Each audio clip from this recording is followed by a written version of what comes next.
All right, welcome back to another amazing episode of the Drew Sutton Leadership Show. Today we have Richard Lowe. Richard Lowe is a premier ghostwriter with over 100 books and multiple bestsellers. He helps professionals and thought leaders bring their stories to life. A former director of computer operations at Trader Joe's, he blends technical expertise with storytelling mastery. As the founder of the Ghostwriting Guru, Richard is the go-to expert for high-quality, impactful ghostwriting that elevates brands, voices, and gives you the authority you've been looking for. So with that, welcome to the show, Richard. How you doing? Hey, man. Good. I will get the applause. The audience loves you. The audience. Hey, man. I hear that. Thank you so much for being on the show. We met at a networking meeting a couple of months ago. And as I heard you talking about what you do and who you do it for, I thought, man, this is special because I'm a coach. I'm a leadership coach with an operations sidecar. And so I run into a lot of other coaches, and there's a lot of people offering to get your book done for $4,000 or something like that. And they basically are using ChatGPT to make it happen. But you do something special. Help me understand, what's the difference between a ghostwriter and a premier ghostwriter? Well, what I do is I spend a lot of time up front on the book. First of all, I don't use AI to write the book. And I spend a lot of time up front trying to understand you, where you're coming from. My goal is to, first of all, find out who your audience is and what they want, why they want it, what you want, why you want it. And then I want to get the heart. I want to get your heart and put that into this story. And of course, ChatGPT and low-end ghostwriters don't do that. They're just trying to write the piece. What I want to do is understand you and your stories and your reasons for being and your passions and your goals. And we weave that through the book to create an engrossing story for the reader, something that they go, oh my God. And that's what premier ghostwriters do, is they go after the heart and soul of the person and put it into the book. Yeah, that makes a lot of sense. And there's nothing wrong if you just need to get a book out, or maybe if your book's purpose is for sales. But if you want to connect with people, a lot of experts, a lot of thought leaders, folks that have been CEOs or executives for years, have things they want to share. And the problem is not they don't have things to say. The problem is they don't know how to put it together in a concise format, in a way that will connect with the audience. So yeah, I think it's really special that you can. The general packages I've seen in the past is, hey, come on a show, we'll do a show for you. We'll take that transcript, we'll have it, somebody will change its voice, and then you're done, which is appealing. Like, oh, and then you're done. But to have somebody really dig into your life's work and be able to help you tease out meaningful lessons and put those in a way that people can digest, that's a super service, man. That's cool. How did you get into that? Well, let me answer a question you didn't ask first. One of the problems with some of those ghostwriting services is you'll go to the service, you'll pay them a bunch of money, and they sound really good because they do everything. But what they do, if they do everything for this low price, is a lot of that goes to those other things and to the overhead. And then part of it goes to the ghostwriters. And I say writers. You're going to get multiple ghostwriters generally, because they're going to farm out pieces. And those ghostwriters are getting paid peanuts, and they're probably not US based, which means they're not native language, if you're a US person. So you're going to get a book that, it's probably okay, but it's not going to be the book that's going to show you off as a thought leader. It's a book you're probably going to look at and go, I wish I hadn't done this. In fact, one of my clients researched one of the book in a box type things. That's not what it was. Where they sell the package. And he called all the testimonials that were on the site, and every single one of them gave them a negative review. So check your testimonials if you're going to put on your website. Now, that was not book in a box. That's a different service, but I use that term as, that is a type. Well, cool. Well, I want to take a real quick moment to make a disclaimer. I actually have several friends in the get your first book written kind of genre. And they are excellent. So I'm not saying, so if you're looking at your budget and you're saying, I'm not spending five figures, six figures to get a book written. There are excellent services out there, and I can help you out and find those folks. But what's cool about Richard is he really does that higher level premium service, high touch, really pulling out. Like I remember reading Steve Jobs' autobiography. Now I don't think you wrote Steve Jobs' autobiography, did you? I did not. Okay. I wish I did. But what was really cool about it is Steve Jobs is never going to sit down and write that, but he had loads of stuff to tell. And then somebody to take all that stuff and to coalesce it was really, really cool experience. And that's the sort of experience that you provide for your listeners, or sorry, for your clients. So why did you get into that? Well, interesting origin story here. Back when I was 17, I wasn't a writer, but my grandfather, everybody thought he was strange because, he was off his rocker and stay away from me. He's persnickety. And I decided, hey, my grandfather's not going to be alive much longer. He's getting Alzheimer, and it's time for me to get to know my grandfather. And everybody's, no, don't do that. So I went and talked to him. And turns out he was in World War II. He was on the Yangtze River Patrol before World War II, a cook. And then that's cool. He was captured on Corregidor when the Philippines surrendered, and it was in the death march. He spent 4 years in a Japanese POW camp. So I got his whole story, I wrote it up in a book. We never published it. And after writing the book and after listening to him, I decided he can be as weird as he wants. Because of that experience. He's a hero, Yeah. So put him on a friggin' pedestal. And after that, I was kind of hooked on writing. So I went into more and more writing, but then I had to make a living. So I went into the computer industry, and then I stayed there for 33 years. And then at the end of that, I decided I'm done working for corporate and went off on my own. And at first it was a struggle, of course, but I had a runway of some money that I'd saved up, and I went into ghostwriting, and the rest is history. I started making a really good living at it. And now I'm making a better living than I was then. As a tech person, you're better at it now, right? You have all the skills, you have all the systems in place. No, I mean, I make better money now than I was in the tech field. Oh, wow. And I've got my passion. My passion is writing. My passion is helping people. And I get to combine those two things, and I get to make money at it. I mean, what could be better than that? As a fellow tech guy originally, I think that because we get so focused on the product, I think people forget that the reason that we get into tech is because we like helping people. Right. We have moms, we have dads, we have cousins, we have grandmas and grandpas, and they can't figure out this newfangled thing. And it's just fun to be able to make a product that serves them. But now you and I both get to do that on a soft skills perspective. That's really cool. Yeah, it's actually very exciting to help somebody and see the face on their. I got another story for you when you're ready. That's pretty cool. Oh, go for it. Shoot. The most fun story that I ever have, the best client. She came to me. Now, she found my name on the internet, and she comes to see me. We go to a restaurant to talk, and as soon as I see them, like, there's no way they're going to be able to afford anything. They look like your standard hillbillies, I guess is the right term.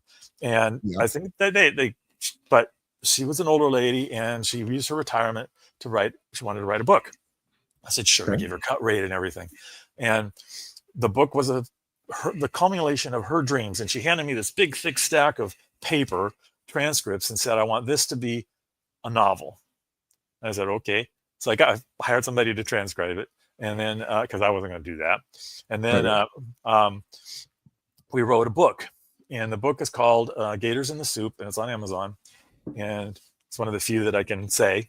And then it's about these gators taking this magical journey through basically Florida, but a Florida that has magic. And she talked to all the animals. They get in conflicts. There's a nice story. It's basically her book, her dreams.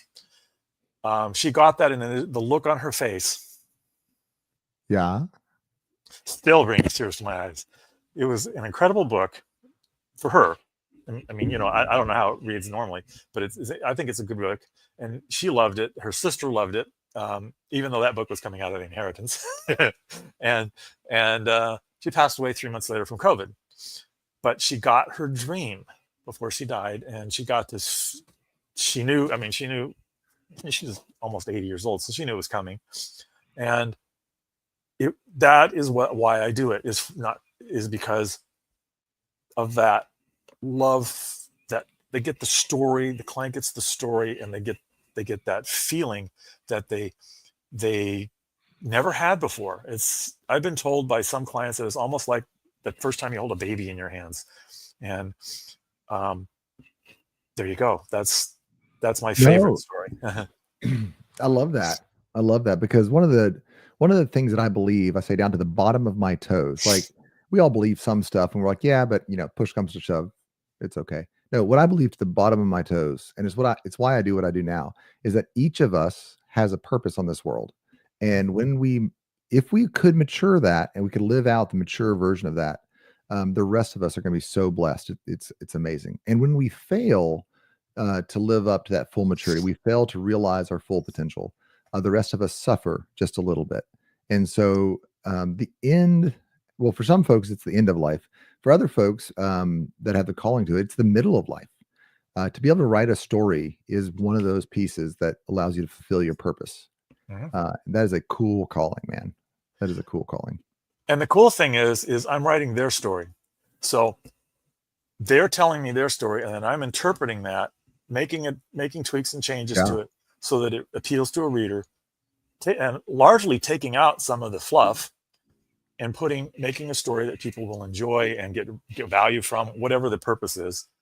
So I get to hear a lot of stories, and it's very interesting. Some of those stories are like, don't tell anybody this, but it's like, well, why are you telling me this? It's not going to be in the book, but whatever, Yeah. And it's so just. Go ahead. So I'm going to pull back just a second here. You've written over 100 books. Yes. That's 100 is a lot. If you did if you did 2 books a year, that's 50 years worth of work. That's 4 books a year. That's 25 years. You've done a lifetime of writing for people, pulling stories out and putting those in place. Did you ever think that you would get that far? By the way, it's in 11 years. Those books are in 11 years. Wow. So that's like 10 a year. That's crazy. Yeah. Yeah. I generally do about 10 books a year. Did I ever think I'd get this far? Not really. It just kind of evolved. Got it. Yeah. So how long? All right. So I'm a thought leader, right? And I want to get a book written. How long does that process take? Depends on the type of book, but if you want a thought leader book, a 60,000 word book, that's going to take 8 to 12 months. 8 to 12 months. So you have multiple books going at the same time then? Yeah. Yeah. I generally have anywhere from 3 to 6 books going on at once. And I rotate them in a day. The way I do that is I write 500 words a day on each book. Okay. So 500 words takes me 30, 40 minutes, and I just spread them through the day. And by the end of the week, I've got 2,500 words for each book. Yeah. And I have to keep up that pace because otherwise I fall behind and it gets right. And 1,000's hard to put in a day. Yeah. So here, go ahead. So you've written 100 books. Is there anything that you've learned over 100 books? I mean, one of my favorite rants is about the learning curve, which says your efficiency increases by 30% every time you double your experience. So if you've done something once, maybe it takes $100 to do it. If you do it twice, maybe it's $70, but then you have to do it 4 more times in order to get any better at it. So 100 times you've kind of climbed down that learning curve. Are there any like lessons or tips or tricks for those that are listening that might want to start a book? Well, one lesson for those who want to start a book is hire a ghostwriter. It's a lot of work. Fair enough. The lessons that I've learned are, number one is use other people to fill in those gaps where you don't have the knowledge. So I'm a ghostwriter. I'm not a marketing person. So I hired a marketing company. I'm not an editor. So I hired an editor. And the editor will do the work on the editing on the book. Editing is different than writing. Editing is very different. It's a different side of the brain. I don't do it well. I hire an editor for it. For audiobook, hire a person to do the performance. You don't have to do it yourself. Hire somebody. That's not expensive. You can hire a high-end famous actor for less money than you think to speak your book. It's only, in comparison to the cost of ghostwriting, it's not a lot of money. So outsource stuff. Don't outsource the writing. That's your job as a ghostwriter. I don't outsource the writing, but I do outsource the business pieces. And some of the pieces that I don't do well because that's not my forte. And I'm not a video editor. So that's what my marketing group does now. They edit my videos. I'm not a graphics person. They do that. What I am is a pretty darn good writer. And the other thing I learned is first just to listen to the customer. You want a book and really sit down and listen to what they want and get their goals embedded in that book and make sure the book from beginning to end is pinpoint accurate to what they want the book to be. It doesn't wander off in things. And that's very important because you don't want a book, if you're writing a memoir, you don't want a book about a whole person's life. You want a book about a story that threads through their life. You can't write about everybody's entire life. You want the story. Nobody wants to read, Game of Thrones size book about somebody's life, unless it's like Arnold Schwarzenegger's book, which is huge. Yeah. Well, he's also done a couple of things. He's done one or two things in his life. Yeah. Yeah. But yeah, his book is huge. I still haven't finished it. But that's to really listen to what the customer wants and really, really, really hone in on that, on the goal that they have. If their goal is like expanding their coaching business, but then what is the goal of the coaching business, we'd have to get into, and then expanding on that, and what is the goal for their clients, and walk down this chain until we get to the eventual, what are we delivering to, because the book's readers are the clients or potential clients. We want to find out what they want and what they need and what they're going to get out of it without giving away necessarily the secret sauce. We're writing a coaching book. We don't want to give away the secret sauce. We want to just talk about coaching and give some nice stuff, and give them enough that they want to say, yeah, I'll go with this coach, you know? Yeah. So here I am. I'm a coach. We're kind of talking about that. Some other folks might listen to me here. They might be a CEO. They might be a CEO or COO or a vice president or a director, and they're looking for ways to get their team motivated. They're saying, you know what? I think a book is what I want to do as the next step. I have the cash for it. I have the content for it. What's the best way for them to go around organizing their thoughts so that when they come to you, they can use that time most efficiently? Is to not do that. It's, believe it or not. The thing is that's awesome. Yeah. Go ahead. They have an idea. They should come to me. Yeah. And we set up, a 20-hour engagement which we do by the hour. It's usually a block of 20, where we brainstorm their book together. Oh, okay. And just back and forth until we have that idea honed. And it usually takes some time, because they'll have some fixed ideas about the book. You might have some fixed ideas about what you want, but is that really what your audience wants? Yeah. So we're gonna black whiteboard, so to speak, and talk and have good conversations, heated conversations sometimes. And it goes, but at the end of that time, you go, yeah, this is good. This is what I want the book to be about. And then we proceed with the project, or not, depending on the client, what the client wants. So you can spend all the time you want brainstorming, but you're just procrastinating. No, that's true. Because a lot of the frustration of creative endeavor like this is you don't know if what you're doing is you don't know where the road ends, right? So you start walking down a road, and then the ambiguity of success starts to creep in, and it becomes oppressive. And so you're like, maybe I'll just go back. So having somebody that's experienced like yourself, that's done 100 books, several of them on the bestseller list, by the way. How many bestsellers do you have? 2 bestsellers so far. Okay. And they were my books. They were on the Kindle list, and 3 customers went with traditional publishing. They sold, I believe, 20,000 book copies each. That's a pretty good number. Yeah. And they went with traditional publishers, I think Wiley and things like that. They hit their goals. One of them used their book to get venture capital of $30 million. So their book was their credibility that they submitted with the proposal. Let me pull on that string for a second. I don't think people fully appreciate this. In the coaching space, I'm around other coaches and other marketers, and we talk about building authority as one of the crafts of the business, right? How do you build authority? It used to be you handed out a business card, and then we handed out flyers, and then we had a website. But what do you think about this statement, that your book is the new business card, that you're not really going to be taken seriously unless you've written a book? That is absolutely correct. That you'll be taken far more seriously if you have a book. Just look at coaches. There's coaches that have books, and those are the ones that they have it proudly in their banners and all kinds of stuff. If you don't have one, you're considered less than coaches that do, because if you had a book, if you were good, you'd have a book. Yep. And a book lets somebody kind of preview your process before they talk to you, or while they're talking to you, and seeing, okay, what is this process about? What is this coach doing for me? Well, it's in the book. And then let's find you, and you get speaking engagements and all the other things that come with a book that are much, much more difficult to do if you don't have a book. Press loves books. Yeah, I used to say this to engineers. So believe it or not, engineering is creative. For those in the audience that aren't engineers, we're designing things, and then we're putting math on top of it. But the designing is the fundamental aspect of the game. And I had a whole lot of trouble convincing my team to do checklists. They said, listen, I'm an expert. I don't need a process. And I said, well, if you're an expert, don't you have a process? And they're like, yeah, it's in my head. I'm like, well, let's put that process on paper. And the activity of putting the process on paper is actually exceptionally difficult because you're trying to, you come into a situation and you experience something. You're like, oh, I think I've experienced that before. And you kind of ad hoc go back and go get the data and bring it back out. But I don't think we want our surgeons to like kind of wing it while they're in the chest cavity, right? Like I think we want our surgeons to have a process that's been practiced multiple times. Writing a book proves to other people that you have a process. That proves to other people that you have a process and you know what you're doing well enough that you could write a book on it that other people can understand. That's the point. Yes. And you've got the authority now. It's the book. You've got the credibility. It's the book. And the press eats it up. People who put on speaking engagements love it. I mean, it opens all kinds of doors, but you do have to use it. So it's a marketing tool and it's part of your toolbox and you have to use it. That's an important point.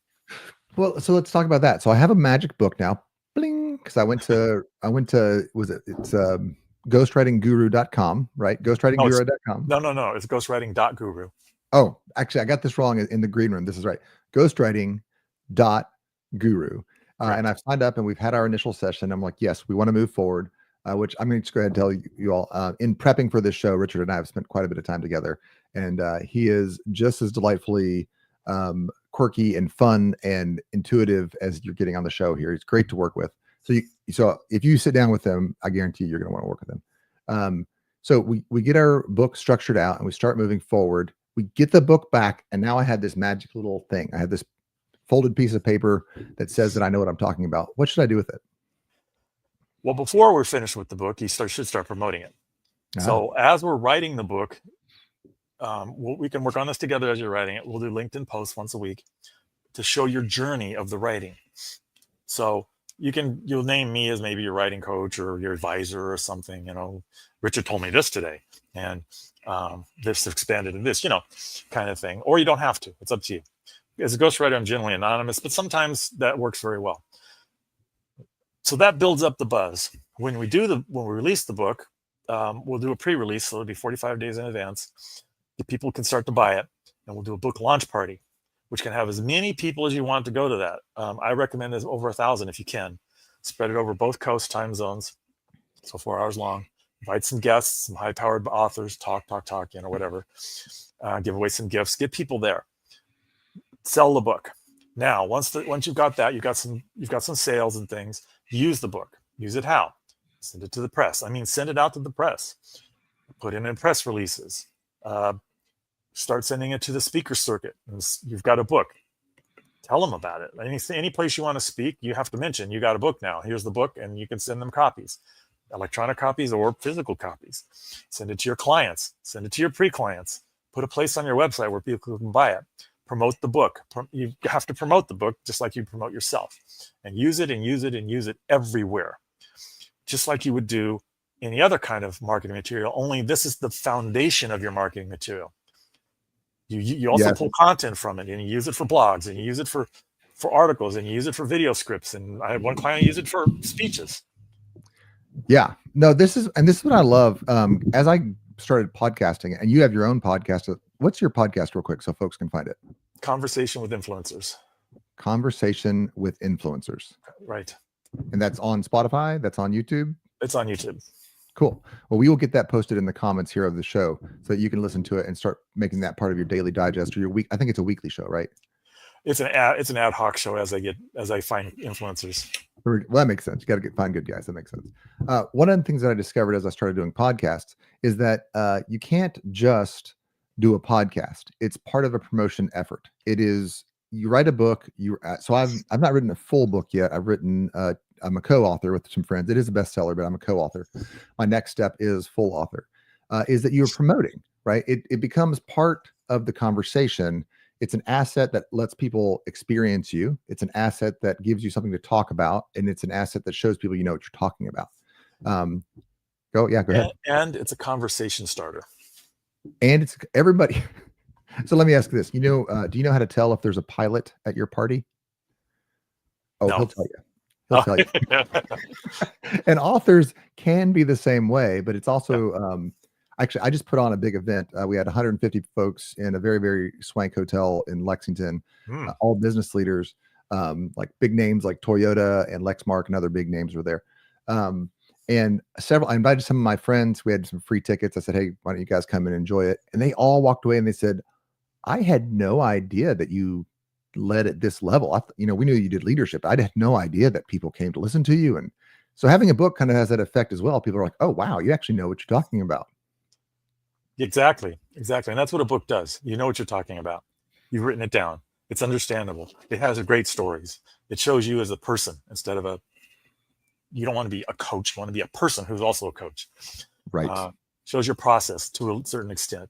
All the things that you want to tell those people is there. Gives them some nice little things that they can do that maybe aren't the heart of your business, but they're part of your business. Yeah.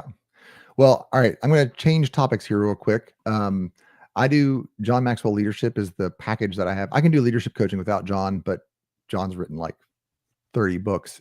So I just use him because he's fantastic. He has several laws of leadership. So I'm going to read one of the laws. And I'm going to ask you your thoughts on it. Let's do the law of magnetism. You are who you are is who you attract. How do you think what do you feel about that? Well, it's very, very true.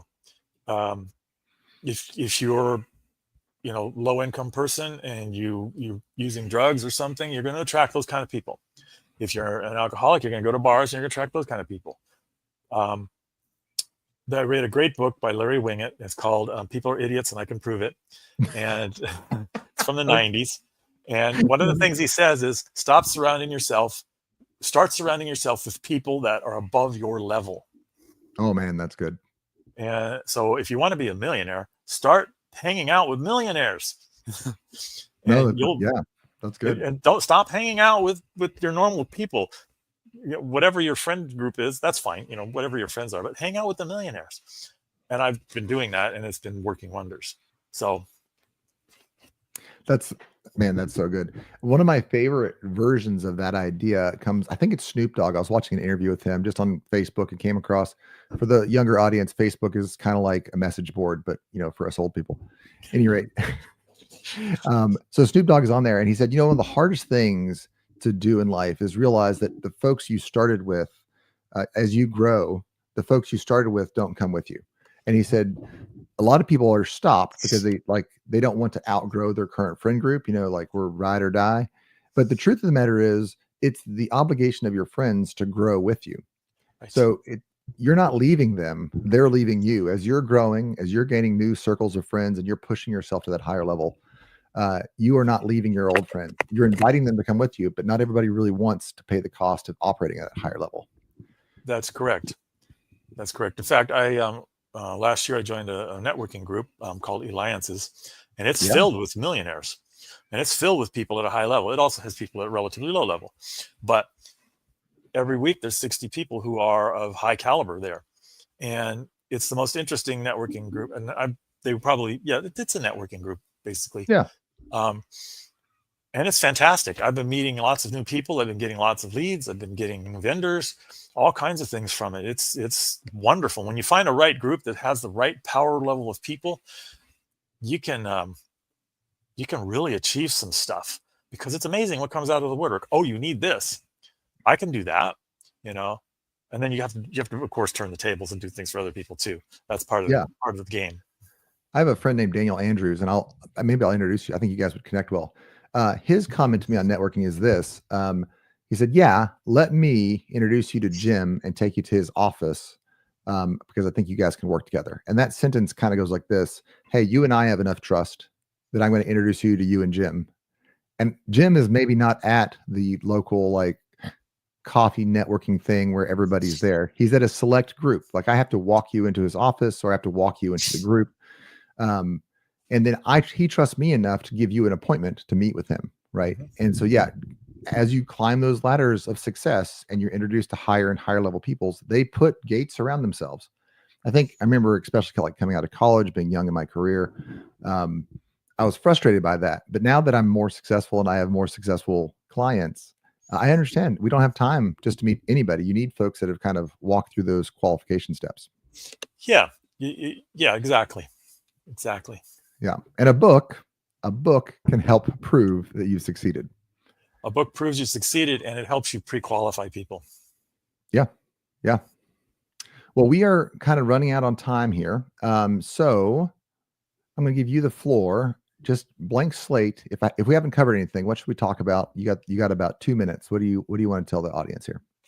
Well, consider this. Basically, probably 90% of the books you see out there by celebrities or by high-powered people such as Bill Gates, or I don't know about Bill Gates, but the higher level people, when they write a book, they didn't write it. I mean, do you think these billionaires have time to write a book? Do you think they know how to write a book? They are a ghostwriter. Why wouldn't they? People who want to have that power in life, who want to succeed, write a book. And people who understand that outsourcing is the right thing to do, just give it to a qualified ghostwriter. And that's important. Clinton's book, all of her books were ghostwritten. Obama's books ghostwritten. I'm not sure about Arnold Schwarzenegger's book. I'm not sure. My favorite wrestler wrote his own books. He's a writer now, so he wrote his own biographies. They're great. That's Mick Foley. He's called Mankind on WWE. he's a comedian now. He's funny as heck, and so forth. So if you really want to get ahead in life, something to consider is A, write a book. B, don't write a book. Hire a ghostwriter to write your book with you. It's not for you, it's with you. Yeah. It's a collaboration, and it has to be a collaboration, or you're going to get a book that's not quite what you want. Yeah.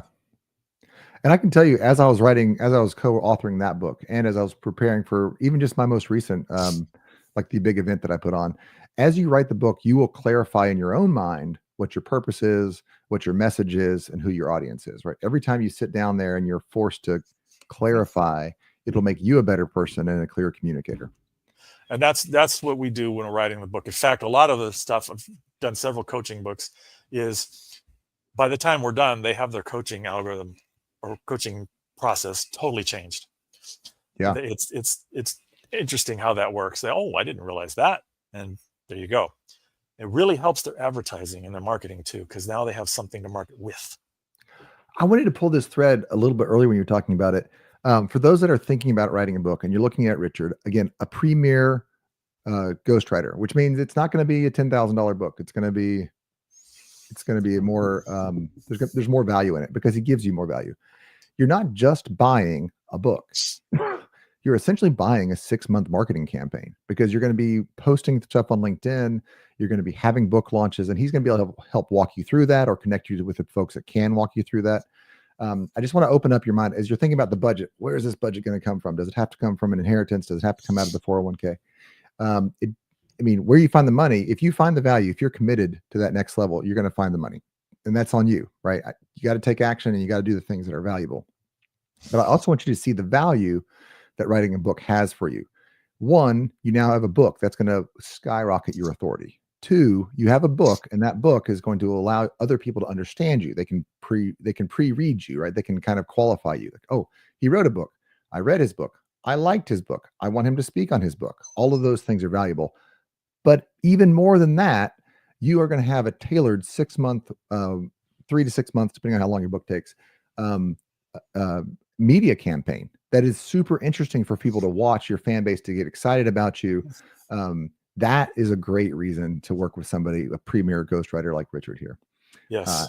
Yeah. So, and I'm just going to kind of point out here, if you're a coach, if you're a leader of any sort, VP, director, if you're looking for that next level and you want folks to see, if you're a startup, one of his clients used their book to demonstrate authority to get $30 million worth of venture capital. Yep. You need a book, and you need a book that is a serious book, not just rubber stamped book in a box. Have I covered everything that my audience should know here? Oh, we could talk for hours, but this is fine. Thank you. Yeah. Well, Richard, thank you so much for being on the show. Thanks for being a friend. We met in an amazing group. If you want to find out about the networking group alliances that we met in, reach out to me or Richard. And with that, we are out.